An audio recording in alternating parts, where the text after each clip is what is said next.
How should we conduct funeral prayers in light of COVID-19? So we've seen now many of our brothers and sisters pass. May Allah subhanahu wa ta'ala accept them and forgive them. Allahumma ameen. As a result of COVID-19, and a number of the Muslims in the community have stepped forward and taken the necessary precautions. Alhamdulillah, it was very early established by health experts and authorities that there is a low risk, but a low risk when it comes to giving ghusl to our deceased. And that, of course, is a great honor and a right of theirs. And with the correct precautions, more training than actual necessary personal protective equipment, it's been able, their rights have been able to be fulfilled in the various countries around the world. And that should continue, of course, if the numbers return and our deceased start to come through our doors as COVID-19 victims.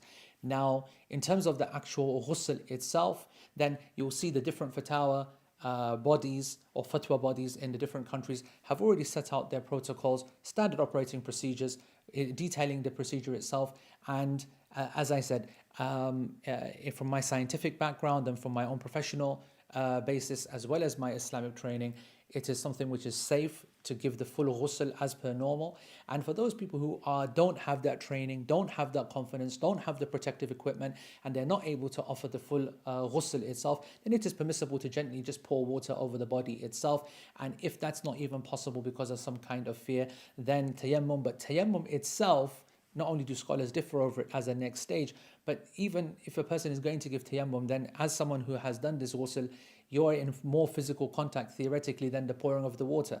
And then after that, some said you wipe on the bag to make some kind of analogy to masah, when the absence of when someone is unable to wash or to wipe, unable to do tayammum, then you can wipe off the bag.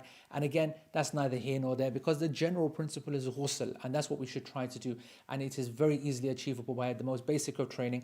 We shouldn't expect our normal people to be doing that, who are normally uncles and aunties in the community, those pillars of the community, who now have to isolate because it is dangerous. They do have collateral comorbidities.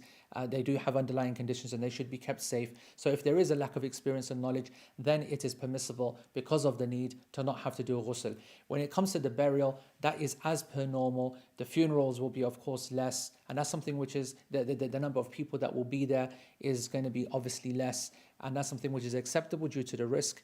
But if possible, the ones who are actually involved in the burial itself should pray the janazah. Technically speaking, one person is enough, but there will always be at least 4 people, always, when it comes to a Muslim funeral and the preparation and the burial of a COVID-19 victim. So that's more than enough to establish the fard kifaya, the communal obligation of the janazah prayer at the graveyard, as the Prophet ﷺ did, and facing towards the qibla with people separated in lines behind. The prayer can be offered, and the family itself or others, they have the permission to come and then pray it later, whether they pray it as a salatul ghaib, as a prayer in absentia, or whether they pray it when they come to visit their deceased, when the situation calms down and they're allowed to go, then they're allowed to repeat that prayer. There's precedence for that in the Sharia.